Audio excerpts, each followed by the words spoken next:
Greetings everybody, it's Rob from Stage Tower Games, and we are back with another look at the Mad Titan Shadow campaign box.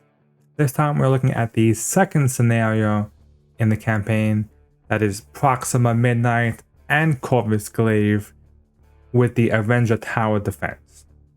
So the way this scenario kind of works is both Proxima Midnight and Corvus Glaive are attacking the Avenger's Tower, and your goal is to pretty much defend the tower while defeating them. So we look at Proxima Midnight here. 1 scheme, 2 attack. She has a forced interrupt on her attack, which whenever she attacks, you either deal damage to the Avenger's Tower, or she gets a +2 to her attack. There's a 4 attack plus a boost, or she damages the tower. Now the interesting thing to note is the bottom bit of her card, which says Proxima Midnight cannot be defeated while Corvus Glaive has any hit points remaining. Corvus Glaive has something similar. So what I think this means is you can't advance to stage 2 until they both drop down to 0. And then it goes to stage 2, and then you gotta drop them both down. If you drop just one, I believe they still are alive. They just can't be defeated until the other one falls down completely. I think they're still active. And we can see as she goes to stage 2, she has a 3 attack, so that's a 5 plus a boost. Then stage 3, 2 scheme and a 3 attack boost. So she's definitely going to do a lot of damage, and her hit points, just to kind of show you, goes from 9 to 12 to 15 per player. Corvus Glaive has 2 scheme, 1 attack, and his force response is, if it's an undefended attack, discard the top card of the deck, either deal 1 damage to the tower and then deal 1 damage to the tower for each boost icon. So anywhere from 0 to 3 damage can be put on the tower if you don't block his attack. He also has a bit of a higher scheme at a 2. And you can see he has, I think he had 8 hit points in stage 1, 11 in stage 2, and 14 in stage 3. And he has the same thing, which is can't be defeated unless Proxima Midnight also has 0 hit points. So you're looking at 3 scheme and a 2 attack on stage 3. The main scheme, or one of the main schemes, is Under Siege, which can't really see. I'll try to move it for you guys a bit. So this is the Under Siege. This is Proxima Midnight scheme, and this comes at 6 threat per player. Comes in with 1 threat per player plus, and it gets +1 per player every turn. And this is Proxima Midnight's scheme herself.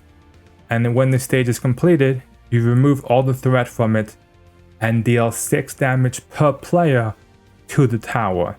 So this one's going to be pushing damage to the tower. Then we can see 2A. When it comes into play, it reveals the Avenger's Tower environment, and it puts in the focused defense attachment into play attached to this stage. So it's attached to Corvus Glaive's stage, as well as you start the game with a copy of Black Order Besieger in play with you. And we can see the Armies of Thanos, that is Corvus Glaive's scheme.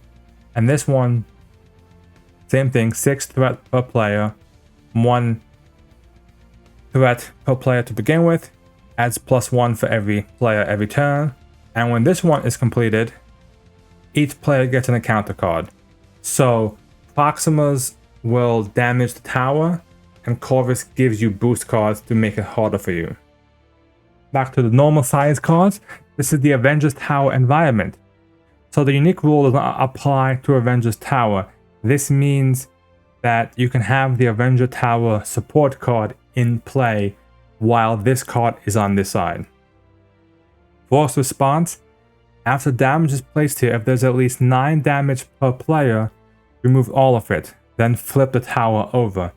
So keep in mind, Proxima Midnight's scheme, if it triggers, does 6 damage on its own. So that's 2/3 of the way to flipping the tower.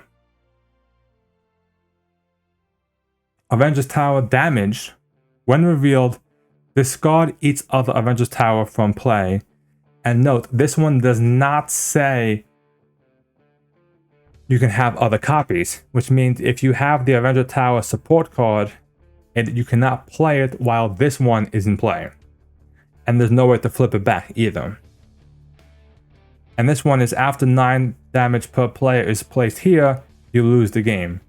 So essentially 3 times a Proxima Midnight Scheme will lose the game for you, essentially.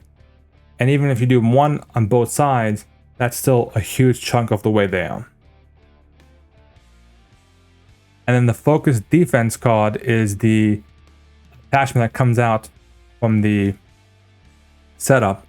This one attaches to the scheme who is the active villain. So in this case, it attaches to Corvus's Glaives at the start of the game. So Corvus Glaive will start as the active villain, and then it'll move to Proxima Midnight, and so forth.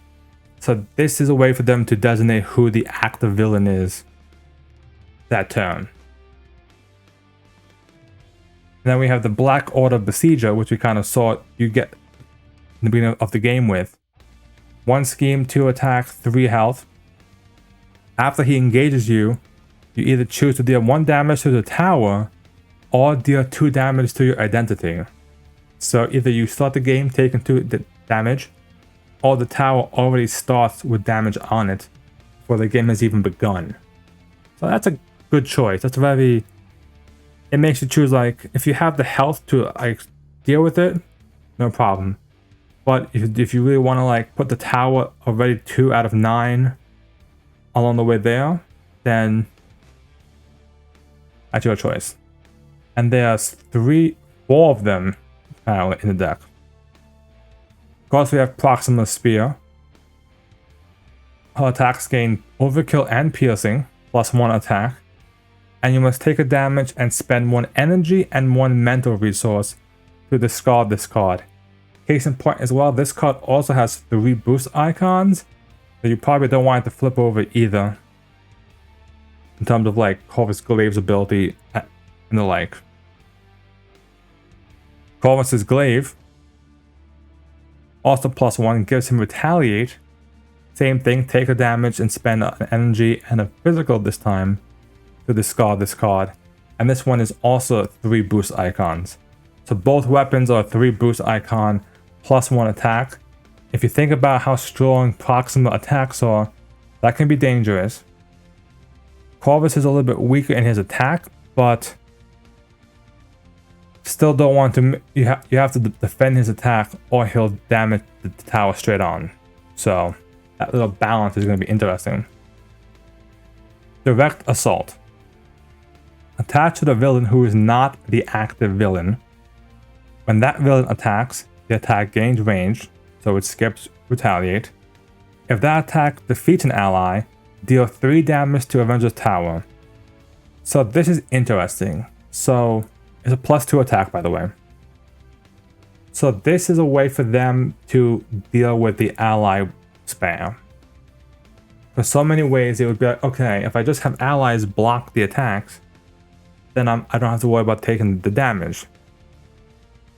But if this attack kills an ally, it deals 3 damage to the tower, which again, probably isn't that good. That's a third of the way of flipping it in one sense, if you're playing solo. So that's gonna be the interesting decision is, if you block it with an ally, can you deal with the tower? Because as far as I can tell, there's no way to heal the tower. That tower takes damage, it's staying there. Now we have 2 copies of that one. Proxima's power is, it pretty much activates Proxima regardless of who the active villain is. The boost icon is interesting. It adds the other villain's scheme and attack to this villain's scheme and attack. So pretty much it combines their scheme and attack together for this activation. So you're looking at, and we'll go back and look at the numbers for that one to see how that would work. And Corvus's Cunning is the same thing. Corvus activates against you, and then the boost will allow him to combine the scheme and attack. Bound by Blood heals each villain for 2 and gives them both tough status. The boost icon just gives it to the active villain. That's still pretty dangerous to heal both of them for 2 and give them both a tough. That's double tough you have to break through essentially. Rain Fire deals 3 damage to the Avenger's tower straight up. And if this attack defeats an ally, deals 3 damage. So they're making you, be a bit more cautious about ally blocking some of these attacks. Because if you block with an ally, even if it's not a direct assault, you may hit a Rain Fire and then end up taking 3 damage to the tower anyway. There's 2 of those. We have City Under Attack. It's a side scheme. 2 threat. In them 1 per player. Has a crisis icon. The rules state that the crisis icon does apply to both main schemes. So you cannot thwart either Corvus's or Proxima's scheme while there's a crisis icon out. And whoever defeats this scheme draws 1 card. So it gives you a card if you manage to get rid of it. And that's the set. So let's just look, for instance, at some of those combinations. Looking at Proxima Midnight, stage 2, where's a 1/3, and Corvus Glaive, who's a 2/2. So that's a 3 scheme and a 5 attack. Plus the boost, which I think was a 1. So looking at 3 on a 5 attack, and that's not considering Proxima's attack might be stronger if she's the one attacking and you haven't dealt the damage. And what we've talked about is there's no way to heal Avenger's tower. So this makes you have an interesting dilemma about it. Because since you can't heal Avenger's tower, we'll go back to Proxima for a second. This choice that you have to make every time she attacks becomes a lot more important. You may think, okay, I'll have her just, deal damage so I don't have to deal with the attack bonus. But that just means that's one less damage that you have to play with for any of the other cards that may flip over. So that's the tricky part.